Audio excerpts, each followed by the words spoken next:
गुप्त साम्राज्य। गुप्त साम्राज्य का उदय 3री शताब्दी के अंत में प्रयाग के निकट कौशाम्बी में हुआ। गुप्त वंश के संस्थापक श्रीगुप्त 240 से 280 ईस्वी में था। यानी गुप्त वंश के संस्थापक कौन थे? श्रीगुप्त। उनका शासनकाल कब से कब तक रहा? 240 से 280 ईस्वी तक। श्रीगुप्त का उत्तराधिकारी घटोत्कच हुआ, जिसका शासनकाल 280 से 320 ईस्वी तक रहा। गुप्त वंश का प्रथम महान सम्राट चंद्रगुप्त प्रथम था। यह 320 ईस्वी में गद्दी पर बैठा। इसने लिच्छवी राजकुमारी कुमार देवी से विवाह किया। इसने महाराजधिराज की उपाधि धारण की।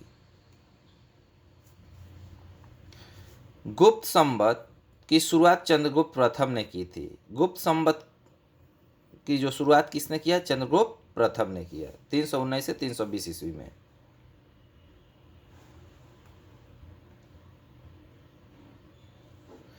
चंद्रगुप्त प्रथम का उत्तराधिकारी समुद्रगुप्त हुआ, जो 335 ईस्वी में राजगद्दी पर बैठा।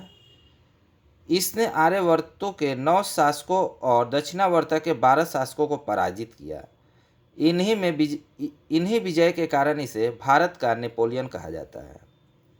भारत का नेपोलियन किसे कहा जाता है? समुद्रगुप्त को कहा जाता है।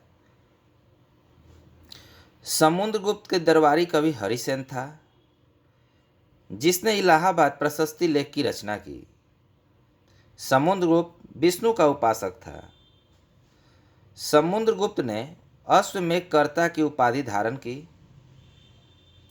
समुद्रगुप्त संगीत प्रेमी था। ऐसा अनुमान उसके सिक्कों पर उसे बीना वादन करते हुए दिखाए जाने से लगाया गया है। यानी समुद्रगुप्त जो था वो किसका प्रेमी था? संगीत प्रेमी था, क्योंकि उसने सिक्कों पर जो बीना वादन का चित्र भी अंकित है। इससे अनुमान लगाया जा सकता है कि समुद्रगुप्त संगीत प्रेमी था। समुद्रगुप्त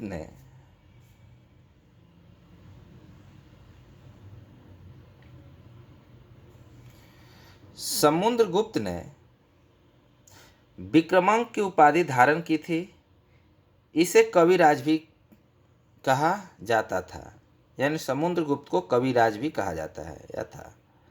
समुद्रगुप्त का उत्तराधिकारी चंद्रगुप्त द्वितीय हुआ, जो 380 ईस्वी में राजगद्दी पर बैठा। समुद्रगुप्त द्वितीय के शासनकाल में चीनी बौद्ध यात्री फाहियान भारत आया। यानी फाहियान किसके समय आया था? चंद्रगुप्त द्वितीय के शासनकाल में आया था। शकों पर विजय उपलक्ष्य में चंद्रगुप्त द्वितीय ने चांदी के सिक्के चलाए।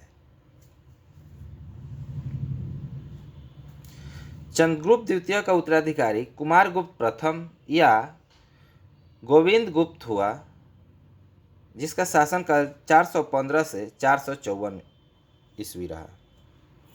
नालंदा विश्वविद्यालय की स्थापना कुमारगुप्त ने की। यानी नालंदा विश्वविद्यालय की स्थापना किसने की? कुमारगुप्त ने की।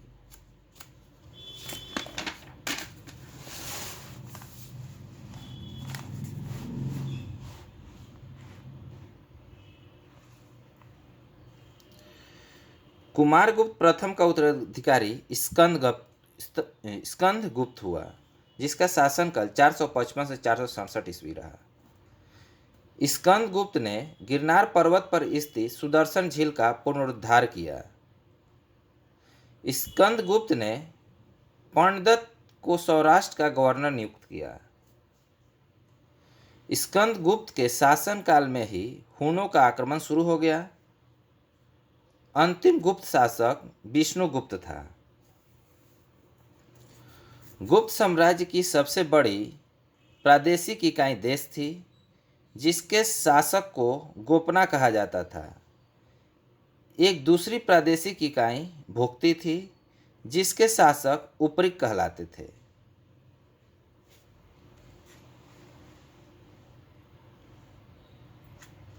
भुक्ति के नीचे विषय नामक प्रशासनिक इकाई होती थी, जिसके प्रमुख विषयपति कहलाते थे। पुलिस विभाग का प्रमुख अधिकारी दंडपसिक कहलाता था। पुलिस विभाग के साधारण कर्मचारियों को चाट एवं भाट कहा जाता था। प्रशासन की सबसे छोटी इकाई ग्राम थी। ग्राम का प्रशासन ग्राम सभा द्वारा संचालित होता था। ग्राम सभा का मुखिया ग्रामीण कहलाता था एवं अन्य सदस्य महत्तर कहलाते थे। ग्राम समूहों की सबसे छोटी इकाई को पेट कहा जाता था। गुप्त शासक कुमारगुप्त के दामोदरपुर ताम्रपात्र में भूमि बिक्री संबंधी अधिकारियों के क्रियाकलापों का उल्लेख है। भू राजस्व कुल उत्पादन का 1/4 भाग से 1/6 भाग हुआ करता था। आर्थिक उपयोगिता के आधार पर निम्न प्रकार की भूमि थी। देखिए कौन कौन सी भूमि थी। एक थी क्षेत्र भूमि जो कृषि करने योग्य भूमि कहलाती थी। वास्तु भूमि जो वास करने योग्य भूमि कहलाती थी।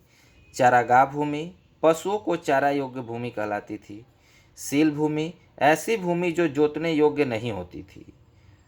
अपृहत ऐसी भूमि जो जंगली होती थी, यानी यहाँ जंगली जो भूमि होती थी जहाँ न कोई खेती किसान नहीं कर पाते थे, ऐसी भूमि को अपृहत कहा गया है। गुप्तकालीन प्रसिद्ध मंदिर विष्णु मंदिर, ये जो है तिगवा यानी जबलपुर मध्य प्रदेश में स्थित है। शिव मंदिर भूमरा जो नागौर जो वर्तमान में मध्य प्रदेश में स्थित है। पार्वती मंदिर नैना कुठार जो मध्य प्रदेश में अवस्थित है। दस अवतार मंदिर देवगढ़ जो ललितपुर उत्तर प्रदेश में अवस्थित है। शिव मंदिर खो जो नागौर मध्य प्रदेश में स्थित है। भीतरगांव मंदिर लक्ष्मण मंदिर अब भीतरगांव कानपुर जो उत्तर प्रदेश में ईंटों द्वारा निर्मित मंदिर है।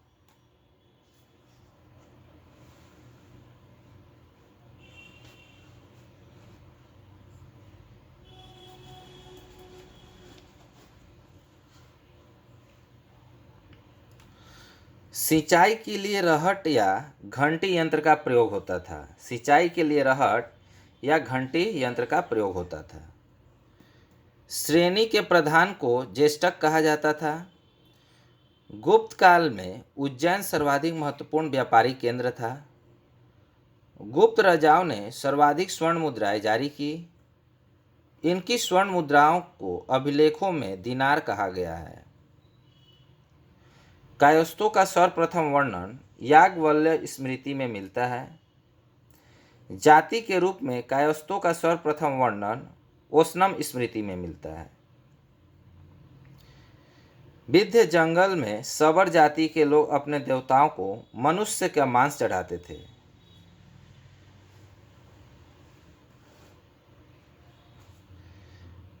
पहली बार किसी के सती होने का प्रमाण 510 ईस्वी में के भानुगुप्त के एरन अभिलेख से मिलता है, जिससे किसी भोजराज की मृत्यु पर उनकी पत्नी के सती होने का उल्लेख है। गुप्त काल में वेश्यावृत्ति करने वाली महिलाओं को गणिका कहा जाता था।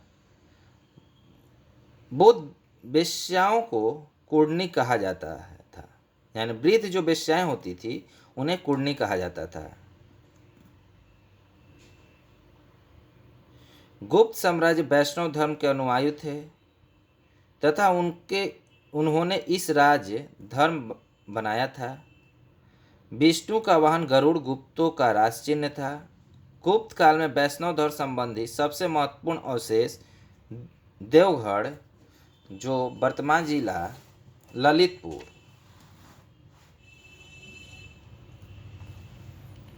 के 10 अवतार मंदिर है। यह बेतवा नदी के तट पर स्थित है।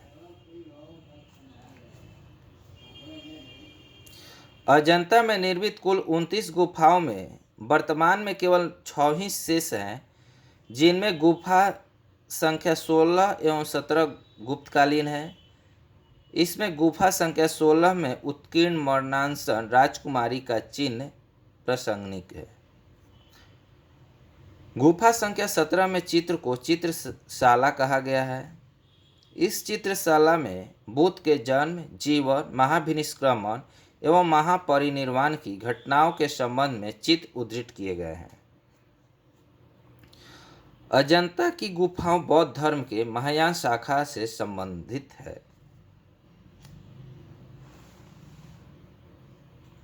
गुप्त काल में निर्मित अन्य गुफा बाघ की गुफा है, जो बाघ जिला धार, जो मध्य प्रदेश में अवस्थित है, नामक स्थान पर विंध्य पर्वत को काटकर बनाई गई थी।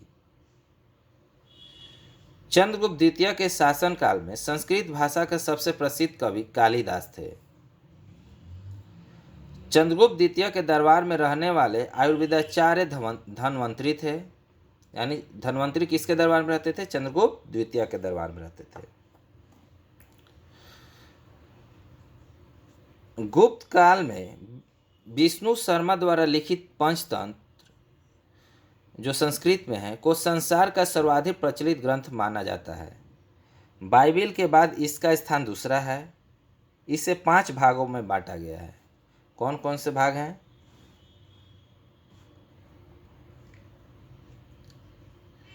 मित्रभेद, मित्रलाभ, संधि विग्रह, लब्ध प्रणाश, ऊपरी छकारित्व।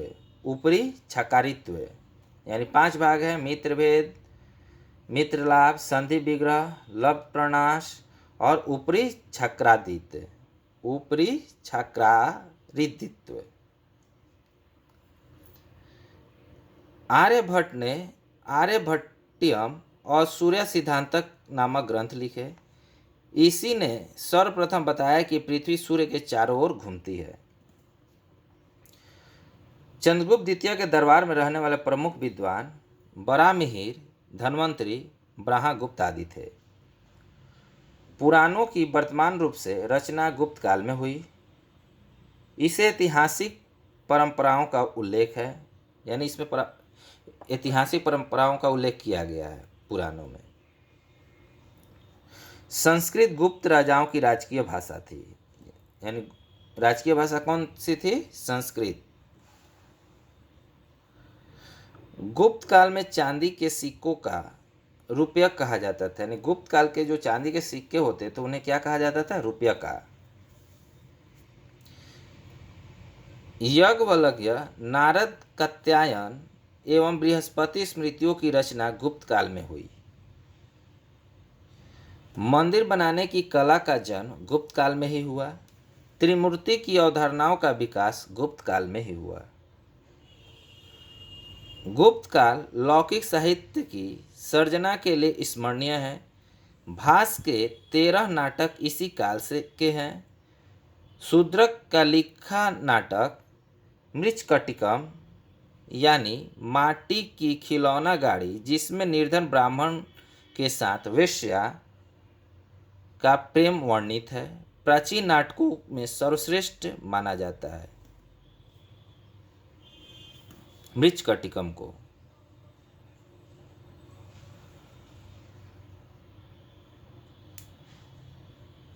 कालिदास की कृति अभिज्ञान शकुंतलम राजा दुष्यंत एवं शकुंतला के प्रेम की कथा, जो प्रथम भारतीय रचना है जिसका अनुवाद यूरोपीय भाषाओं में हुआ।